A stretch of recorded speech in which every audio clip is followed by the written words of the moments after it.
तो हेलो, एक बार फिर स्वागत है आपका यूनिक आईएएस अकेडमी बाय गुलफाम अली राजी में। करंट अफेयर्स का सेशन चल रहा है और पूरी की पूरी प्लेलिस्ट में अनेक वीडियो अब तक हो चुकी हैं और आने वाले एक साल तक जो भी एग्ज़ाम होंगे उसमें करंट अफेयर्स के लिए ये नोट्स आपको बहुत ही फ़ायदा पहुंचाने जा रहे हैं। अभी क्या है कि आप ये लिख रहे होंगे, नोट्स मैंने बहुत ही बारीक फॉन्ट में लिख रखे हैं और अगर आप मोबाइल में देखेंगे तो शायद ये स्क्रीन में आपको दिखाई नहीं देगा, लैपटॉप या कंप्यूटर में तो क्लियर दिखाई देगा। लेकिन आप लोग जो हैं मेरे साथ कॉपी पेन लेकर के बैठ जाइए और जो भी चीज़ें मैं बोल रहा हूँ उनको ध्यान से सुनिए, एक बार ध्यान से सुनिए, उसके बाद इसका स्क्रीनशॉट लीजिए या जूम करिए, उसके बाद लिख लीजिए इन चीज़ों को। ठीक है, बहुत ही मेहनत करके मैं चीज़ें सेलेक्ट करके लेकर आया हूँ। आप लोग मैगजीन पढ़ते हैं ना, आप लोग मैगजीन पढ़ते हैं, मैं उसी में से छाँट करके लेकर आया हूँ। तो सिलक्यारा सुरंग बहुत ही फेमस रही। जिशान आप बताओ क्यों फेमस रही सिलक्यारा सुरंग? आपको पता है उत्तरकाशी जिले में, उत्तराखंड में ऑल वेदर रोड बन रही है जो कि चार धाम को जोड़ती है। चार धाम कौन कौन से हुई उत्तराखंड में? यमुनोत्री, गंगोत्री और केदारनाथ और बद्रीनाथ। तो कोशिश ये की जा रही है कि जो चारों धाम हैं यहाँ तक ऐसी चौड़ी सड़क बने जो हर मौसम में खुली रहे। जहाँ पर बर्फ़बारी या लैंडस्लाइडिंग होती है वहाँ पर हमने सुरंगें बना दी हैं। ठीक है, और धीरे धीरे ये काम जो है अपने लास्ट फेज़ में पहुँच चुका है। तो यहीं पर उत्तरकाशी में नेशनल हाईवे पर जो सड़क बन रही है उसी सड़क को एक सुरंग से रास्ते से गुजारा जा रहा था।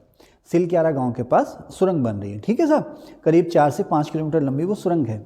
लेकिन उसमें हादसा हो गया। हादसा ये हो गया कि सुरंग जो थी धंस गई। धंसने की वजह से उसमें जो मज़दूर थे 42 से 43 मज़दूर फंस गए उसमें।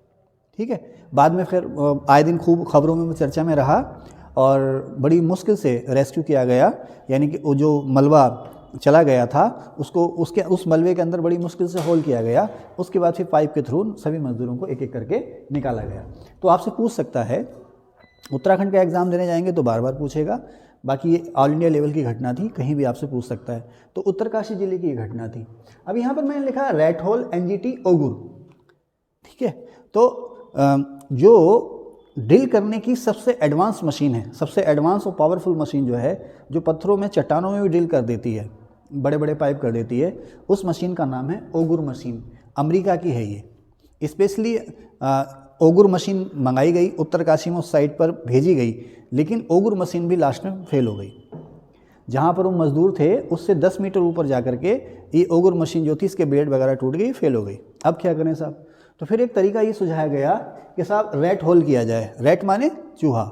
जिस तरह से चूहा बिल बनाता है ना, जिससे मिट्टी खोदता रहता है और बाहर निकालता है, चूहे का जो बिल होता है या तो वर्टिकल होता है या हॉरिजॉन्टल होता है ना चूहा, तो उसको रैट होल कहा गया।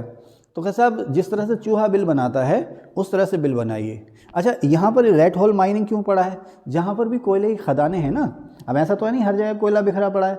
हमें ये पता है कि इस एरिया में कोयला मिल सकता है, तो हम क्या करते हैं उस एरिया में भी जगह जगह खुदाई करके देखते हैं कहाँ पर कोयला है कहाँ पर नहीं है। तो उसके लिए छोटे छोटे होल किए जाते हैं जिसमें सिर्फ इतना ही बड़ा होल होता है जिसमें एक आदमी आसानी से चढ़ सकता उतर सकता है। तो उन छेदों को कहते हैं हम रैट होल। कोयले खदानों में किए जाते हैं। मेघालय में ये जो सिलसिला था रैट होल माइनिंग का, कोयला निकालने के लिए आम था, लेकिन अक्सर इसमें पानी भरने की वजह से दुर्घटनाएं हो जाती थी। तो नेशनल ग्रीन ट्रिब्यूनल ने, मैंने यहाँ लिखा भी है NGT, नेशनल ग्रीन ट्रिब्यूनल ने रैट होल माइनिंग पर या रैट होल तकनीक से कोयला खदान पर रोक लगा रखी है। लेकिन यहाँ पर सिलक्यारा में जब वो मशीन ओगुर मशीन फेल हो गई तो फिर रैट होल माइनिंग का सहारा लेकर के ही पाइप डाला गया और उसके बाद उन मजदूरों को निकाला गया। ठीक है, तो ये सारी घटनाएं हैं, आपसे पूछ सकता है। बिहार जाति आधारित जनगणना के आंकड़े जारी करने वाला भारत का पहला राज्य हो गया। ध्यान रखना, जनगणना जाति आधारित और राज्यों में भी हो रही है, उड़ीसा में भी हो रही है, लेकिन इनके डाटा को जारी करने वाला पहला राज्य हो गया है बिहार। ठीक है, अच्छा, यूनेस्को जो है, जैसे यूनेस्को वर्ल्ड हेरिटेज साइट घोषित करती है ना, इसका काम ही है एजुकेशन कल्चर को कंजर्व करना। तो यूनेस्को क्या है, एक टाइटल देता है विश्व में क्रिएटिव सिटीज़, यानी कि विश्व में रचनात्मक शहर या सृजनात्मक शहर, है ना। इसकी लिस्ट है जो कि कहती है विश्व में क्रिएटिव सिटीज़ की लिस्ट। अब विश्व में यूनेस्को की क्रिएटिव सिटीज़ नेटवर्क में या उस लिस्ट में भारत के 2 और शहर शामिल किए गए हैं, ग्वालियर और कोझिकोड। बेटा कोझिकोड किस स्टेट में है? एनीवन? ना, केरल में। ठीक है ना, हाँ, कोझिकोड जो है वो केरल में है। ठीक है, और ग्वालियर कहाँ पर है? मध्य प्रदेश में। मध्य प्रदेश में कि राजस्थान में? ना, मध्य प्रदेश में, ठीक है ना। ग्वालियर जो है वो मध्य प्रदेश में। तो मध्य प्रदेश का ग्वालियर और केरल का जो कोझिकोड है वो इस सिटी जो क्रिएटिव सिटीज़ नेटवर्क हैं उसमें शामिल किए गए। तो अब जो हैं 6 जो सिटी थी हमारे यहाँ इस नेटवर्क में या क्रिएटिव सिटीज़ नेटवर्क में 6 सिटी ऑलरेडी थे हमारे यहाँ, अब 2 सिटी और शामिल कर लिए गए। फुरकान देखना बाहर कोई है, 2 सिटी जिसमें और शामिल कर लिए गए हैं। टोटल कितने सिटी हो गए हमारे यहाँ? 8, टोटल 8 सिटी हो गए। नए या हाल फिलहाल में कौन शामिल किए गए हैं? ग्वालियर और कोझिकोड, और 6 पहले थे। अब कितने हो गए? 6 और 2 8। यूनेस्को की क्रिएटिव सिटीज़ नेटवर्क में भारत के कुल कितने शहर शामिल हो गए? 8, 6 पहले थे और 2 अब ये नए शामिल हुए। IAS का एग्जाम देने जाओगे तो उसमें वो जो बाकी जो 6 शहर हैं वही पूछ सकता है, क्योंकि ताज़ा घटना का मतलब ही ये होता है कि जो भी चर्चा में है। अच्छा, अब आपको पता होगा कि अमृत भारत मिशन शुरू हुआ था, है ना। आज़ादी के 75 साल पूरे हो गए, तो उसी की याद में, उसी को समारोह पूर्वक मनाने के लिए अमृत भारत मिशन शुरू हो गया था, यह अमृत काल शुरू हो गया था। कब शुरू हुआ था? 12 मार्च 2021 को। अब 12 मार्च ये डेट क्यों रखी गई थी? क्योंकि इसी 12 मार्च को गांधी जी ने साबरमती से दांडी मार्च शुरू किया था, है ना, और उसके बाद सविनय अवज्ञा आंदोलन शुरू हुआ था। तो 12 मार्च सन 2021 से ये मिशन शुरू हुआ और कब तक चला? 31 अक्टूबर 2023 तक। 31 अक्टूबर 2023 का दिन क्यों चुना गया इसकी समाप्ति के लिए? क्योंकि इसी दिन होता है राष्ट्रीय एकता दिवस। राष्ट्रीय एकता दिवस किसका जन्मदिन है? हाँ, तो अभी मत खोलना कोचिंग, है ना, नहीं तो कोई पीछे खुराफाती बच्चा होगा पूछ लेगा, फिर गड़बड़ हो जाएगी, है ना। ऐसी कोचिंग बंद हो जाती हैं। अभी होता है कि हमारे यहाँ बच्चे आते हैं, वो 3-4 महीने पढ़ते हैं और धीरे धीरे लगता है वाह बड़ा आसान है, अपना चैनल शुरू कर लेते हैं या कोचिंग शुरू कर देते हैं, है ना। 3-4 महीने पढ़ते हैं, हम तारीफ़ करते हैं, भाई हमने बच्चे को तो एनकरेज मोटिवेट करना ही है। जैसे बिलाल को हम लोग कर देते हैं अक्सर ना, बच्चा खुश हो जाता अपनी कोचिंग। अब 1-1.5 महीने उसको जो आता था वो उसने पढ़ा दिया। अब बिलाल यहाँ पढ़े, पीछे कोई जिशान बैठा है ना, साहब पहले मालवा पठार बताओ। बिलाल नदियाँ तैयार करके आए हैं, है ना, कि मालवा पठार से निकलने वाली सबसे लंबी नदी और ये बहने वाली। अब उसने पूछा ना साहब पहले मालवा पठार पढ़ा दो। अब बिलाल तो इम्प्रेशन जो है वो ख़राब हो जाता है। क्या कह रहे हो? चले आगे, आगे चले। कहाँ थे? हाँ, आप क्या कह? लाल बहादुर शास्त्री नहीं, सरदार पटेल का बर्थडे है। 31 अक्टूबर जो होता है वो सरदार पटेल जी का जन्मदिन होता है और इस दिन को भारत सरकार मनाती है राष्ट्रीय एकता दिवस के रूप में। और उन्हीं की याद में भारत सरकार ने एक अवार्ड भी शुरू किया है जिसे हमने कहते हैं राष्ट्रीय एकता पुरस्कार, जिसमें कोई कैश नहीं दिया जाता। मैंने पहले बता रखा है, अब नहीं पूछेगा ये, ठीक है। अब आपसे पूछेगा 31 अक्टूबर 2023 तक ये चला, यानी कि जो अमृत भारत मिशन था वो ख़त्म हो गया। कब शुरू हुआ था? 12 मार्च 2021 को, और कब ख़त्म हो गया? 31 अक्टूबर 2023 को ही ख़त्म हो गया। ओके, अब इसी दिन, ठीक है ना। अब यहाँ पर एक बात और चली, मेरी माटी मेरा देश एक मिशन शुरू हुआ था, प्रधानमंत्री जी ने इसका आह्वान किया था, मेरी माटी मेरा देश। तो एक्चुअली ये क्या था कि अब देखो भारत ने ना भारत अक्सर आंतरिक सुरक्षा मोर्चे पर भी जूझता रहता। आंतरिक सुरक्षा समझते हो? एक तो सीमा पार दुश्मन हमारे, उनसे मुकाबला करती है हमारी फौज, जिन्हें हम कहते हैं डिफेंस फोर्सेस, ठीक है ना। और सीमा के अंदर जो दुश्मन है, चोर डकैत लुटेरे हत्यारे, उनसे जो मुकाबला करती हैं उन्हें हम कहते हैं सिक्योरिटी फोर्सेस, ठीक है ना, सुरक्षा बल। तो दोनों ही मोर्चों पर हम लोग लड़ते हैं और हमारे बहुत से जवान जो हैं वो शहीद हुए हैं। न केवल जवान बल्कि सिविलियंस भी शहीद हुए हैं। अब उन्हीं की याद में, जो सीमा पर शहीद हुए या देश के अंदर ही शहीद हुए, उन्हीं की याद में हमने एक मिशन शुरू किया जिसका नाम था मेरी माटी मेरा देश। अब ये क्या है एक्चुअली? कर्तव्य पथ क्या है बेटा? जो पहले राजपथ होता था ना, जो पहले राजपथ होता था, अब उसको नया नाम क्या दे दिया गया? कर्तव्य पथ। तो कर्तव्य पथ पर ही है इंडिया गेट। इंडिया गेट है ना, सुना है दिल्ली का इंडिया गेट? रोज मेला लगा रहता है वहाँ पर। तो दिल्ली का इंडिया गेट है, उसी के आसपास हम जो हैं एक स्मारक बना रहे हैं। स्मारक को इंग्लिश में कहते हैं बेटा मेमोरियल। उनकी याद में एक इमारत बना रहे हैं जिसका नाम हो गया स्मारक। उस स्मारक को हमने नाम क्या दिया है? अमृत महोत्सव स्मारक, ठीक है ना। और उन्हीं की याद में हम जो है एक बाग लगा रहे हैं। बाग माने हिंदी में क्या कहते हैं उसको? वाटिका, है ना, एक वाटिका। बाग का मतलब उसमें तरह तरह के खुशबूदार फूल भी होंगे, छायादार वृक्ष भी होंगे और फलदार वृक्ष भी होंगे। वाटिका का मतलब गार्डन, ठीक है ना, गार्डन। तो दिल्ली में कर्तव्य पथ पर इंडिया गेट के पास अमृत वाटिका और अमृत महोत्सव, अमृत वाटिका और अमृत महोत्सव स्मारक, यानी कि अब अमृत महोत्सव चल रहा है ना साहब, ये तो उसकी याद में, उसकी मेमोरियल, उसकी याद में इमारत बनाई है जिसको हमने नाम दिया अमृत महोत्सव स्मारक। ओके। दूसरा अमृत वाटिका बाग, तो इसमें जो मिट्टी इस्तेमाल की गई है, यानी कि इन पेड़ों में जो मिट्टी इस्तेमाल की गई है या ये जो मेमोरियल है, इसकी बुनियाद में जो मिट्टी इस्तेमाल की गई है वो मिट्टी पूरे देश से लाई गई है। पूरे देश में 7,500 7500 गाँव से लाई गई है, समझ रहे ना। और उन गाँव से जिस गाँव में कोई शहीद था, कोई शहीद हुए, मान लीजिए मेरे गांव में कोई शहीद हुआ, तो उस गांव से, उसके घर से, उसके आसपास से थोड़ी सी मिट्टी लाई गई है और यहाँ पर डाल दी गई है उस वाटिका में या इस स्मारक में। इस मिशन को नाम दिया गया मेरी माटी मेरा देश। ओके, तो ठीक है साहब। अब मेरी माटी मेरा देश अभियान जो था वो भी इसी दिन 31 अक्टूबर को ख़त्म हो गया, ठीक है। और जो अमृतकाल मिशन था या अमृतकाल समारोह था या अमृतकाल महोत्सव था वो भी इसी दिन 31 अक्टूबर को ख़त्म हो गया। अब इसी दिन को प्रधानमंत्री मोदी जी ने अमृत वाटिका की बुनियाद भी रखी और अमृत स्मारक जो है, अमृत महोत्सव स्मारक जो है उसकी बुनियाद भी रखी, ठीक है। और कहा कि आज से भारत का अब शुरू हो गया अमृतकाल। इस दिन से 31 अक्टूबर 2023 से भारत में अमृतकाल शुरू हो गया, ठीक है। अमृतकाल का जो लक्ष्य है, अब इसी दिन को भारत मोदी जी ने एक मिशन भी शुरू किया, मेरा भारत मेरा युवा भारत, है ना। और इसी दिन हमने संकल्प भी ये लिया कि सन 2047 तक भारत को हम विकसित राष्ट्र बना देंगे। तो कह रहे साहब अब जो है इसी दिन से अमृतकाल शुरू हो गया हमारे देश में, और हमारा इस अमृतकाल में लक्ष्य ये है कि अमृतकाल 2047 तक चलेगा और 2047 तक भारत को हमने एक डेवलप्ड कंट्री या विकसित देश बनाना है। भारत जो है अभी तक विकासशील देश माना जाता है, ठीक है।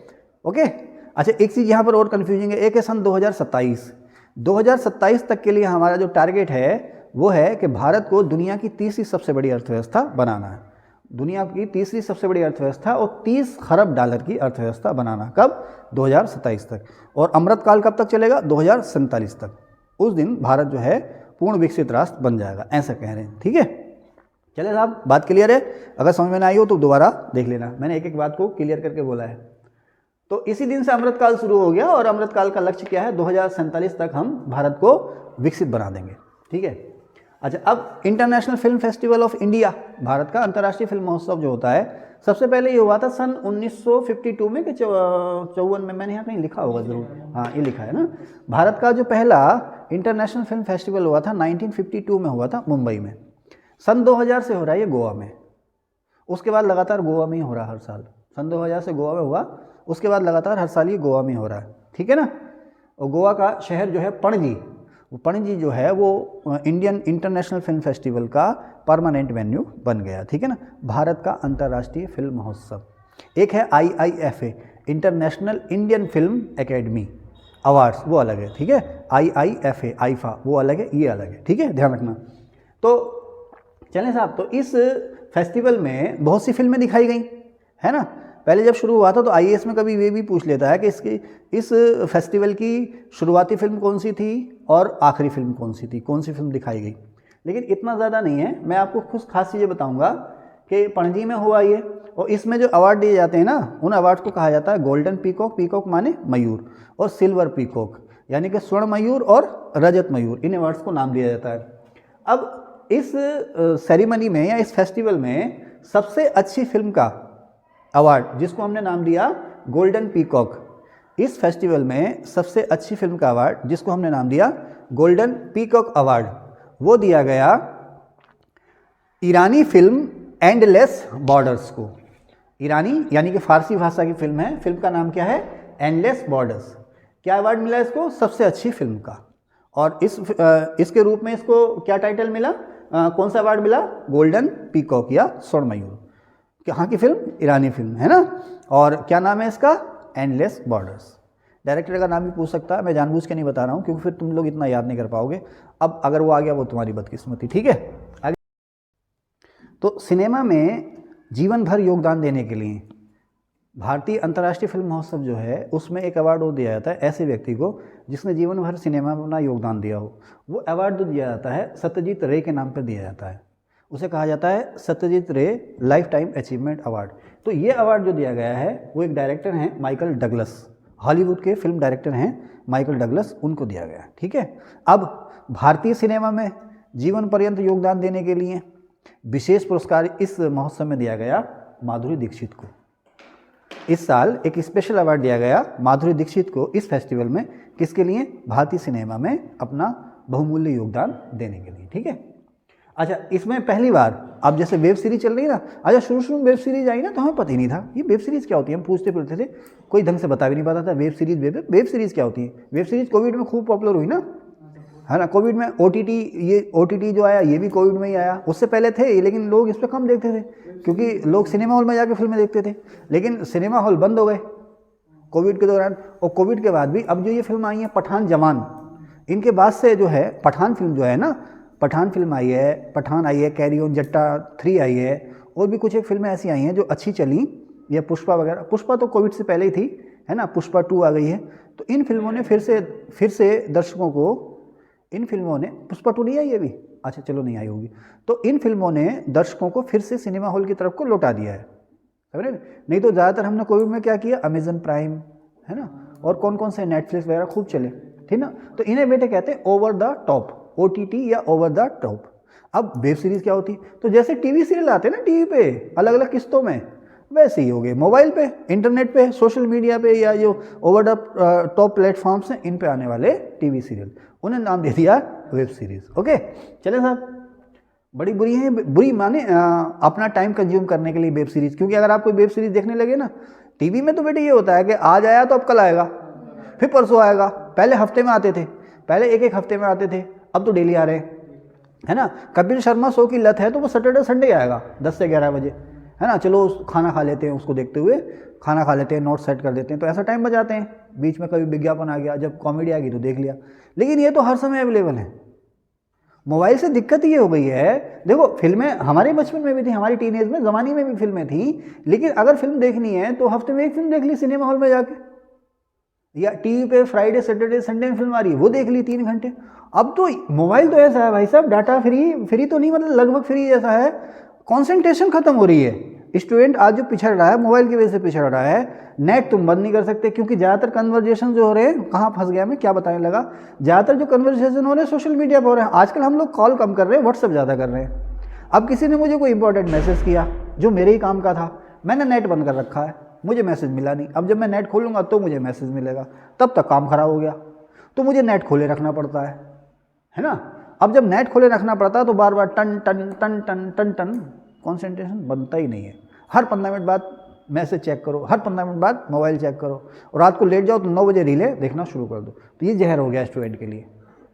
इसीलिए समझदार आदमी 20-22 साल से पहले अपने बच्चों को मोबाइल पर्सनल खरीद के नहीं देते। पढ़ना है बेटा, ठीक है हमारे मोबाइल पर पढ़ लो, ध्यान भंग हो रहा, समझ रहे। खैर चलें, तो ये तो खैर एक सामाजिक समस्या, आगे चलते हैं। तो ये ड्रॉबैक है मोबाइल का। ओके, कहाँ थे, हाँ चले गए। हाँ, तो OTT से बात चली थी, तो इस बार पहली बार OTT के लिए अलग से पुरस्कार शुरू किया गया कि सर्वश्रेष्ठ वेब सीरीज़ का जो अवार्ड मिला वो पंचायत 2 को मिला। पंचायत वेब सीरीज़ के 2 सीजन आए हैं, वही देख रहा है विनोद, वही वाला फेमस डायलॉग चला था, पंचायत फिल्म का था वो OTT का। तो पंचायत 1 पहले सीजन आया था, पंचायत 2 दूसरा सीजन आया था। तो सबसे अच्छी वेब सीरीज़ का जो अवार्ड मिला पंचायत 2 को मिला, जाने। ठीक है, आगे चलें। फिर आया PM जनमन, प्रधानमंत्री, इसका पूरा जो फुल फॉर्म इसके आप लिखोगे, प्रधानमंत्री जनजाति आदिवासी न्याय महाअभियान। प्रधानमंत्री जनजाति आदिवासी न्याय महाअभियान, PM जनमन। ठीक है, समझ गए मेरी बात, PM जनमन। ओके, तो झारखंड में एक जगह है खूंटी, ठीक है। यहाँ पर झारखंड में आदिवासी जो हैं बिरसा मुंडा को भगवान का अवतार मानते हैं, इसलिए उनको कहा जाता है भगवान बिरसा मुंडा, ठीक है ना। तो भगवान बिरसा मुंडा का जिस दिन बर्थडे होता है, जन्मदिन होता है, उस दिन को भारत सरकार ने घोषित कर रखा है। कौन सा दिवस घोषित कर रखा है भाई? जनजाति गौरव दिवस। मैंने लिखा है, हाँ लिखा है जनजाति गौरव दिवस। तो जनजाति गौरव दिवस जो है वो झारखंड के प्रमुख आदिवासी नेता, जिन्हें झारखंड में भगवान के तुल्य माना जाता है, बिरसा मुंडा जी की जन्मदिन है। तो उन्हीं के जन्मदिन पर प्रधानमंत्री मोदी जी ने झारखंड में खूंटी से एक मिशन शुरू किया जिसका नाम था PM जनमन मिशन। और ये आने वाले वर्षों में खास करके जो जनजातीय क्षेत्र हैं उनके सामाजिक, आर्थिक और सांस्कृतिक विकास के लिए किया जाने वाला पूंजी निवेश है। ठीक है, कब से शुरू हुआ ये? 15 नवंबर को। ठीक है, हाँ, नवंबर 2023 में ही गुजरा। आगे चले। अब अच्छा, अफगानिस्तान की सीमा पाकिस्तान और ईरान दोनों से ही मिलती है। आपको पता है कि अफगानिस्तान में जो है बहुत सारी समस्याएं हैं। अब जो समस्याएं हैं उनको डिटेल में तो डिस्कस करने का समय नहीं है। तो अफगानिस्तान में बहुत सारी समस्याएं हैं। अब इस वजह से वहाँ से बहुत सारे सिटीजन पलायन कर गए आसपास के देशों में, और जब से वहाँ पर तालिबानी शासन फिर से लौट कर आया, फिर से बहुत से लोग अपना देश छोड़ करके पड़ोसी मुल्कों में चले गए। ये सबसे ज़्यादा जो आए हैं वो पाकिस्तान में आए हैं, उत्तरी पश्चिम इलाकों में, ईरान में भी आए हैं। तो अफगानिस्तानी शरणार्थी जो है वो पाकिस्तान में भी ईरान में भी खूब हैं। अब पाकिस्तानी ईरानी सरकारों ने ये कहना शुरू कर दिया कि इनकी वजह से हमारे यहाँ बहुत सारी समस्याएं पैदा हो रही हैं। तो पाकिस्तानी और ईरानी दोनों ही सरकारों ने अपने यहाँ रहने वाले सभी शरणार्थियों को अल्टीमेटम दे दिया कि भाई इस डेट के बाद आप लोग चले जाएं। अगर आपके पास लीगल दस्तावेज नहीं है, वैध दस्तावेज आपके पास यहाँ नहीं है, अवैध रूप से आप रह रहे हैं, तो अपने देश में वापस चले जाएं। तो हुआ ये कि ईरान और पाकिस्तान दोनों ने ही अफगानिस्तान के शरणार्थियों को वापस उनके देश जबरदस्ती भेज दिया। ठीक है, आगे चलें। अच्छा, अफगानिस्तान सरकार ने दिल्ली में जो उनका दूतावास था, यानी कि भारत में जो उनका दूतावास था, वो बंद कर दिया। यानी कि अफगानिस्तान का दिल्ली का दूतावास बंद हो गया है भारत में। ठीक है। अच्छा, इजराइल और हमास में जो पहली बार युद्ध विराम हुआ, 7 अक्टूबर से युद्ध शुरू हुआ था, उसके बाद युद्ध विराम हुआ कुछ दिन का। तो आपसे पूछ सकता है किन दो देशों की मध्यस्थता से हुआ ये? मिस्र और कतर की मध्यस्थता से ये युद्ध विराम संभव हुआ। ठीक है, आगे चलें। भारत और बांग्लादेश के बीच में एक नई रेल लाइन बनी है, या नया रेल लिंक बना भारत और बांग्लादेश के बीच में। ये अगरतला त्रिपुरा से शुरू होकर के बांग्लादेश के अखाउरा तक जाएगा, और किसी नॉर्थ ईस्ट के स्टेट यानी कि उत्तर पूर्व के स्टेट से बांग्लादेश तक ये पहला रेल लिंक है। ठीक है, कहाँ से? अगरतला त्रिपुरा से अखाउरा बांग्लादेश तक रेल लाइन। ठीक है ना, मैंने लिखा भी है किसी नॉर्थ ईस्ट स्टेट और बांग्लादेश के बीच ये पहला रेल लिंक है। दूसरा, खुलना मोंगला पोर्ट रेल, ये शुरू हुई है। तीसरा, बांग्लादेश में एक जगह है रामपाल, तो वहाँ पर एक थर्मल पावर प्लांट बनाया गया जिसको नाम दिया गया Maitree thermal power plant, Maitree super thermal power plant. Bharat के सहयोग से बना है बांग्लादेश में। कहाँ बना है? रामपाल में। कहाँ बना है? कुछ कह रहे हो आप? कहाँ बना है? रामपाल में। ठीक है, आगे चलें। एशिया पैसिफिक मानव विकास रिपोर्ट। देखो, यूएनओ जो है, यूएनओ की एक संस्था है UNDP, united national development programme. वो हर साल ह्यूमन डेवलपमेंट के नाम से रिपोर्ट जारी करती है, जिसको हम कहते हैं मानव विकास रिपोर्ट। ह्यूमन डेवलपमेंट के नाम से मानव विकास रिपोर्ट जारी करती है। इसी तरह से एशिया और प्रशांत महासागर, वो इलाके जो हिंद महासागर और प्रशांत महासागर दोनों से मिलते हैं और दोनों के आसपास हैं, उन इलाकों को हम कहते हैं एशिया पैसिफिक। ठीक है ना, वो इलाके। तो यूएनडीपी ने एशिया पैसिफिक देशों में मानव विकास पर रिपोर्ट जारी की है, जिसको नाम दिया गया है एशिया पैसिफिक मानव विकास रिपोर्ट 2024। नवंबर 2023 में जारी हो गई, लेकिन इसको जो ईयर का नाम दिया गया है वो 2024 का दिया है। ठीक है, यूएनडीपी ने जारी की है। अब इस रिपोर्ट का टाइटल भी है making our future new directions for human development in Asia and Pacific. ठीक है ना, in India and the Pacific. इसका टाइटल क्या है? Making our future new directions for human development in Asia and the Pacific. अच्छा, इस report में कुछ खास बातें हैं। नंबर एक बात तो यह है कि यूएनओ ने या वर्ल्ड बैंक ने बीपीएल, बिलो पॉवर्टी लाइन, का एक नया क्राइटेरिया जारी किया है कि ऐसे देश जिनमें इनकम कम है, जो प्रति व्यक्ति आय जिनमें कम है, वो गरीब माने जाएंगे, गरीबी रेखा से नीचे माने जाएंगे अगर उनकी दैनिक इनकम $2.15 से कम है। $1 लगभग 80 रुपये का इस समय ना, तो 8 दूनी 16, 160, करीब 175 रुपये। ठीक है ना, तो 175 रुपये से कम अगर आपकी इनकम है तो आप क्या माने जाएंगे? बीपीएल। 175 रुपये या $2.15 पर डे से कम आपकी इनकम है तो आप गरीब माने जाएंगे, बीपीएल माने जाएंगे। तो भारत में ऐसे लोग हैं इस समय 10%। कितने? 10%। ठीक है, एक शब्द और आता है एमपीआई, मल्टी पॉवर्टी इंडेक्स, या बहुआयामी गरीबी सूचकांक। ठीक है ना, बहुआयामी गरीबी सूचकांक, फिर कभी इसको डिस्कस कर लूँगा मैं आपसे। तो अगर हम एमपीआई या बहुआयामी गरीबों की बात करें तो भारत में वो हैं इस समय 15%। अच्छा, इसमें एक बात बहुत महत्वपूर्ण कही है, जो कई ज़माने से लोग कहते भी आए इस चीज़ को, कि भारत जो है उच्च आय एवं धन असमानता वाला देश है। इसका मतलब क्या है कि इनकम में जो गैप है, यानी कोई तो बहुत ज़्यादा कमाने वाला है और कोई बहुत कम कमाने वाला है, कोई बहुत ज़्यादा कमाने वाला ताजमहल भी खरीद ले और कोई बहुत कम कमाने वाला है ना, सुबह तक कमाएगा तो शाम को कहीं खाना मिलेगा, समझ रहे ना, इसी को कहते हैं हम इनकम गैप, ठीक है। और दूसरा धन, किसी के पास बहुत सारी प्रॉपर्टी और किसी के पास अपने रहने के लिए छत भी नहीं है, इसे कहते हैं इनइक्वालिटी, आय और धन की असमानता। तो इस रिपोर्ट में कहा गया है कि भारत जो है, इसने खास करके ये कहा है कि दक्षिण एशिया में बहुत से देशों में, खास करके भारत में आय और धन की असमानता जो है वो तेजी से बढ़ रही है, ठीक है। लेकिन एक बात यह है कि आय और ह्यूमन डेवलपमेंट दोनों के मामले में भारत में विकास हुआ है, यानी कि आय भी बढ़ रही, ये बात जरूर है कि आय और धन की असमानता बढ़ रही है, लेकिन नेट आय की बात करें पूरे देश की तो वो बढ़ रही है। और ये बात भी सही है कि विकास जो है हर वर्ग को इस तक पहुंचने का पूरा फायदा अभी किसी वजह से नहीं मिल रहा है, लेकिन जो है कि टोटल अगर हम एवरेज की बात करें तो विकास जो है वो हो रहा है, हमारी इनकम भी बढ़ रही है, डेवलपमेंट भी हो रहा है, लेकिन साथ ही साथ इनकम और जो वेल्थ है उसमें जो अंतर है वो लगातार बढ़ता जा रहा है, ठीक है। कौन सी रिपोर्ट कह रही है? एशिया पैसिफिक मानव विकास रिपोर्ट, किसकी? यूएनडीपी यूएनओ की, ठीक है। ये कह रहा है कि भारत में 62% गरीब उन राज्यों में हैं जिनकी कुल आबादी भारत की आबादी का 45% है। भारत की आबादी के कुल 45% हिस्से जिन राज्यों में हैं उनमें भारत में जो कुल गरीब मिलते हैं अकेले 62% उन्हीं में है। फिर ये कहता है कि भारत में बहुत से लोग ऐसे हैं जिनका दोबारा गरीबी में जाने का खतरा है। सपोज मेरी कोचिंग बंद हो जाए, तुम्हारी लैब बंद हो जाए, तुम्हारे भाई की नौकरी चली जाए प्राइवेट सेक्टर की, फिर से गरीब हो गए। अभी हम गरीबी से ऊपर आए, सरकारी नौकरी जो है वो गरीबी से थोड़ा सा ऊपर ले जाती है हमें, हम अमीर नहीं हैं, हम गरीबी से थोड़ा सा ऊपर हमें। अगर हमारा रोजगार छिन जाए किसी वजह से, जैसे अभी अतिक्रमण हटाओ अभियान आया था 8-10 साल पहले ना, हमें भी बड़ा नुकसान हुआ था उसका, तो सड़कों में दुकानें जो थी वो तोड़ दी गई, बहुत सारे लोगों का रोजगार छिन गया, गरीबी में चले गए। तो इसी तरह से कह रहा है कि भारत में अभी भी बहुत से लोग ऐसे हैं जिनके दोबारा गरीबी में जाने का खतरा है। कौन? महिलाएं भी हैं उसमें शामिल, अनौपचारिक श्रमिक उसमें शामिल है। अनौपचारिक श्रमिक समझते हैं, जैसे पल्लेदार है ना, पल्लेदार हैं, खेतिहर श्रमिक हैं, इन्हें हम अनौपचारिक मजदूर कहते हैं।